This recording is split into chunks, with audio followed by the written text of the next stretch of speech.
well-crafted.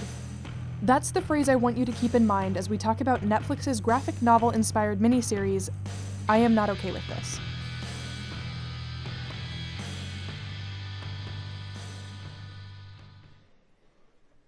You know when you listen to a song or look at a beautiful flower arrangement and everything just flows?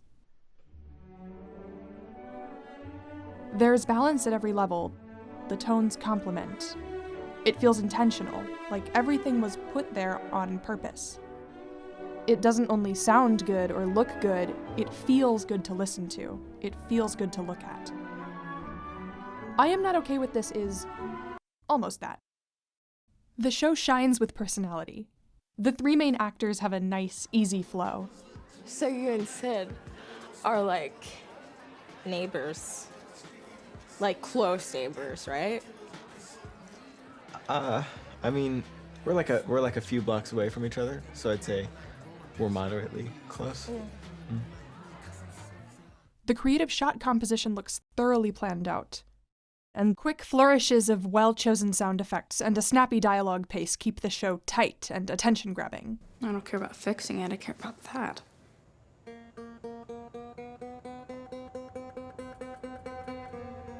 Really, its sound design is just all around delightful. Wait. Please, Sid's lying. I swear to God. And after some meandering, overly long shows I've watched recently, watching a full story told over 7 20-minute episodes was refreshing. It all felt deliberate. The show isn't perfect by any means. It's so short and finely tuned that a few weaker moments and You see, I'm such a ditz. odd choices really stand out. Stop. Please, just stop. Pretty sure I set the women's lib movement back a couple decades, but other than that...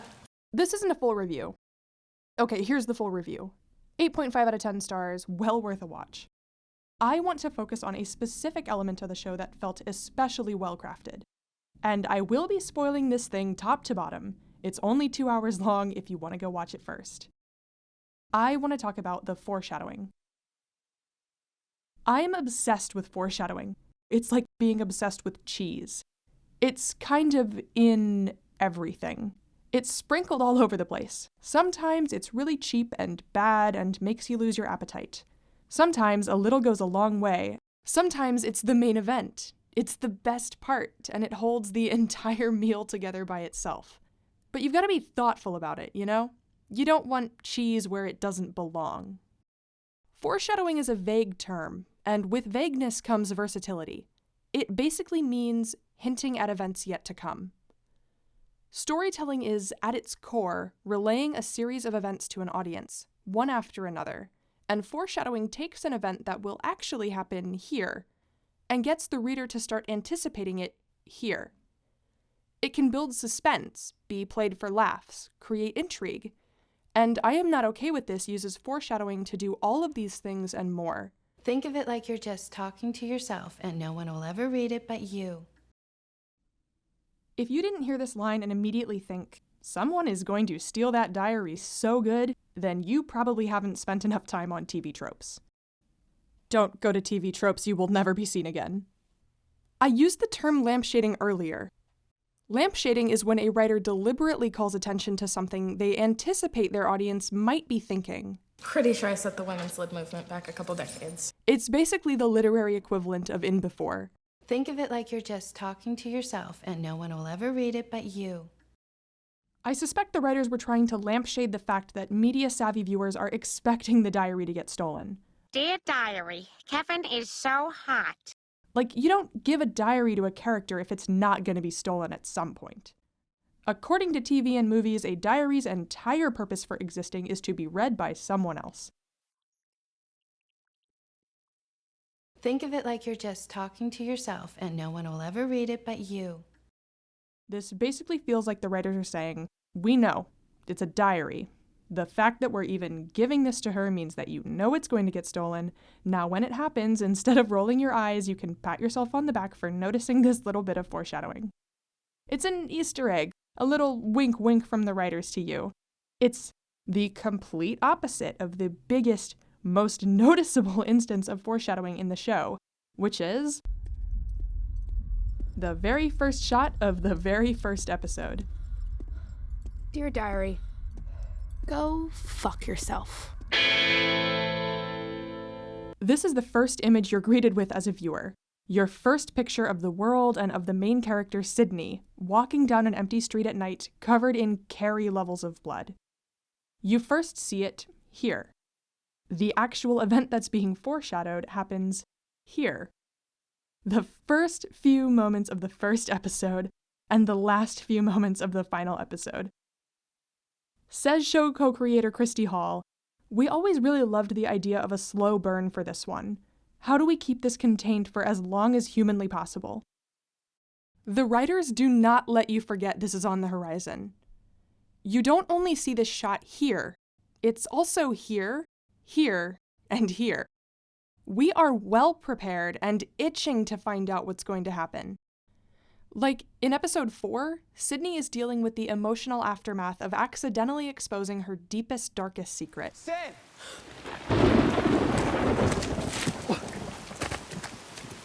How did you... I mean, you just... They were like this when I got there, I swear. They were. No, I saw it, Sid. She's sulking around at an old watchtower, and this parallel shot reminds us that, as bad as Sydney feels now, things are going to get much, much worse. It sets a chilling mood and reignites that curiosity. This style of foreshadowing is similar to a device referred to as a mystery box, as popularized by the storytelling style of J.J. Abrams, wherein the writers tempt the audience with a mystery and then dangle the payoff for weeks, or months, or multiple seasons. This great blog post describes it as deliberate vagueness. The important part is to get the audience asking questions. I Am Not Okay With This is short enough that it can get away with doing this. I'm fine with cliffhangers or long-running subplots, but I like my foreshadowing to be fairly tight, at least if the showrunners are going to repeatedly call my attention to it. If season 1 of I Am Not Okay With This had ended without the audience seeing the events that led to Sid's bloodbath, or if the eventual payoff was like, "This was all a dream, lol," I think I would have felt lied to. This kind of foreshadowing has become commonplace. Like, this is how a similar show, Raising Dion, begins. It's coming, Dion. It's out there, and it's coming. And I don't know how to stop it. My sweet boy, why are you the one who has to save the world? In the streaming age, when we all have a billion shows and webcomics and games and movies at our fingertips, when a show feels the need to prove to us in 30 minutes or less that it's worth watching, foreshadowing has become the hammer, and the wrench, and the screwdriver, and the rest of the whole fucking toolbox. I'm not too mad about it. If you got it, flaunt it, right? Like I said, not all foreshadowing has to be a billboard screaming, "Do you want to know why the protagonist is covered in blood?" Sometimes foreshadowing is at its best when you actually don't notice it until you watch the show a second time. Remember this line? Let's just say that tonight's gonna be fucking mind-blowing. Yeah, if you watch the show only once, I bet you forgot he says this. But watching it a second time, knowing what's going to happen, you're like, oh, no. The best part about this is that it's double foreshadowing. Okay, Brad stole Sydney's diary, fucking called it, but by this point in the show, we don't know that yet. So when his friend is like, "Homecoming is gonna be so good," and Brad says, "It'll be mind-blowing," we're like, oh no, he has the diary. Like, I see, he has the diary, and he's gonna blow everyone's minds by spoiling her secret. See, that's why this works. It means both. Despite the double entendre, it doesn't register to a first-time viewer as a weird thing for this character to say. If you're going to have a little reference like this, the audience either has to get it, or it has to totally escape notice, or it's awkward for a sec. I mean, it's awkward for this guy, but he hasn't read the TV tropes page on Secret Diaries, so.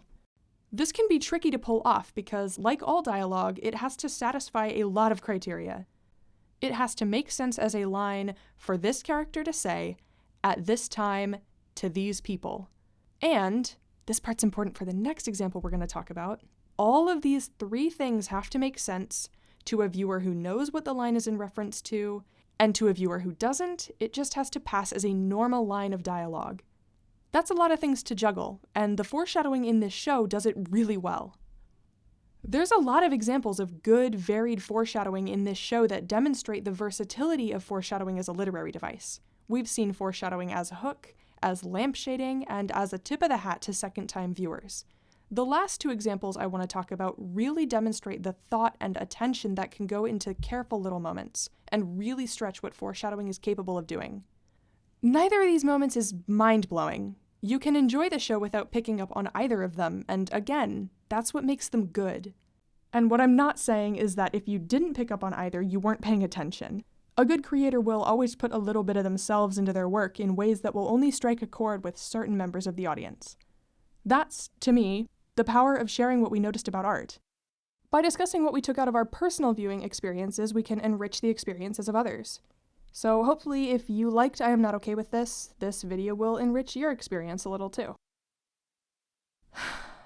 That being said, this is going to be some extremely self-indulgent analysis.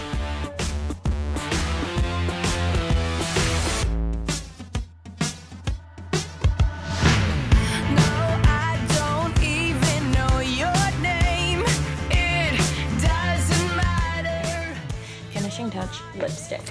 Absolutely not. Lip gloss. Nope. Cherry chapstick. So obviously, Fine. this is a little Easter egg for any Katy Perry fans circa 2008.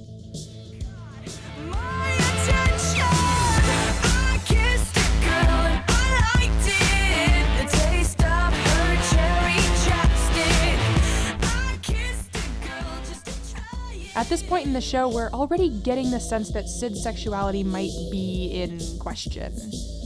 Although she might not know it yet, a lot of her lines are familiar. If you don't have plans yet, and if you don't totally hate the idea, would you want to go with me? I mean, yes, technically homecoming. I just have to be harsh. Tell Stan I don't like him in that way. Deeply problematic. I should like him in that way, but I don't. But still, Why don't I? Ugh. Okay, sure. Why not? I am pathetic. great. God, it's so cute how she tried to figure out if the friendship feelings for Stan are the same as the romantic feelings she thinks she's supposed to be feeling. Anyway, Sid is gay, and she's completely and adorably into her best friend Dina. This is the show basically confirming our suspicions a few minutes before we get an actual confirmation. And as before, the reference is good because even if the viewer has never heard of Katy Perry or her smash 2008 breakout hit, the scene still makes sense. Get the reference? Cool, enjoy your little dose of foreshadowing. Or don't? Enjoy a totally normal, cute scene of two best friends slowly falling in love. Because you're stuck with me. I want to be stuck with you. So, I finally figured it out. The reason I don't like Stan. But, also, you know what makes this reference even better? It's not about Sid. It does reinforce the viewer's opinions about her romantic journey through the story. It is a song about kissing a girl at a party. But the moment this jumps the line from Easter egg to pitch-perfect foreshadowing is when you listen to the song from someone else's perspective. Dina's.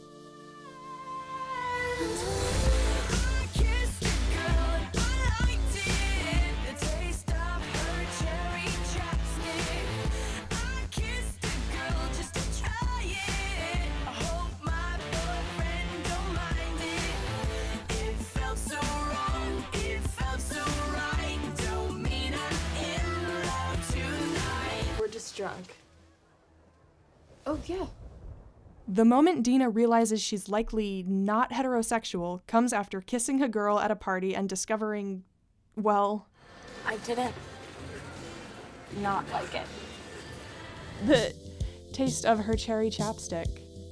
This is so internally consistent that I feel the universe imploding in around me. How much Katy Perry were y'all playing in the writer's room? I must know. Her boyfriend totally minds it, by the way. You want to know another show that's amazing for planting these tiny little details for second time, or extremely observant first time viewers? BoJack Horseman. But I'm only here to spoil one show. That's too much, man. All right, on to the second. There's one other moment I want to talk about.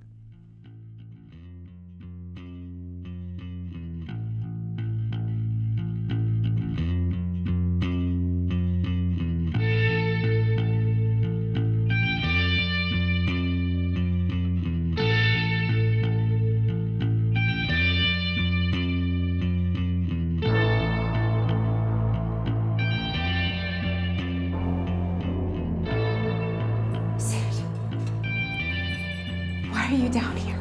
Sydney finds her dad's dog tags in the box of military paraphernalia he keeps in the basement. Oh, what is this stuff? This is when we get the beautiful parental origin montage. You want to know about your dad, Sid? He always said that no one could possibly know what he was dealing with. No one could help him get better. Anytime I would ask him about it, he'd get so mad. He'd run out of the room like he was about to throw up. Yeah. Wow, the editing in this show is so good. In this montage, Sydney sees a possible future in her father's past. We discover that the powers Sydney's been struggling with. I said spoilers, right? Spoilers. Spoilers. Sid learns that her powers probably came from her dad, who had them too.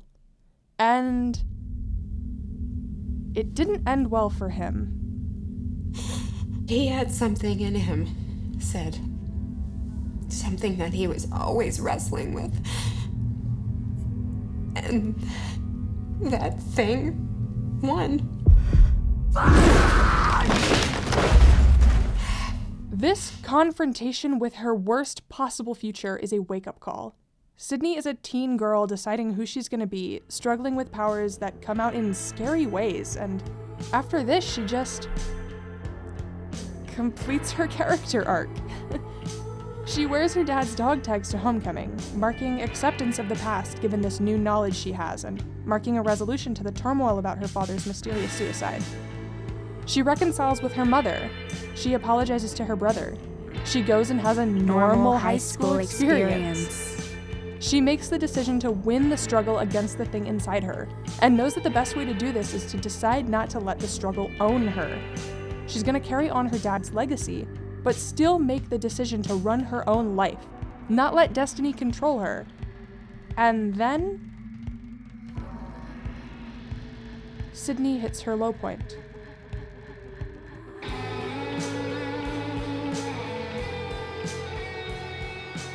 It was when I watched this show for a second time, knowing how it would all end, that I was struck by how a gesture I had taken as hopeful was really tragic. She puts on the dog tags her father was wearing when he committed the atrocity that led to his fatal guilt spiral. She might want to be normal, but she's her father's daughter, after all.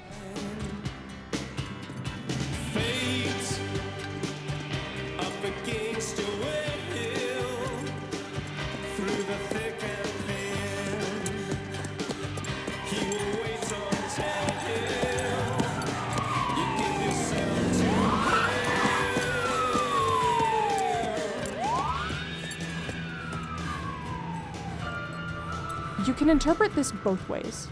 It means both things.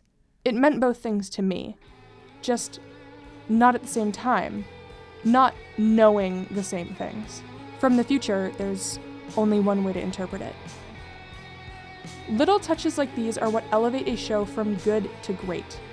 It feels like we're watching something finely planned, precise. You can feel the love and attention that went into it. It's always fun to feel like something good happened on purpose.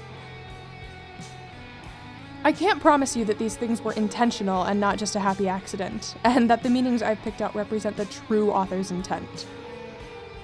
But they're there, aren't they? They're what I took out of the show. And now I've given them to you.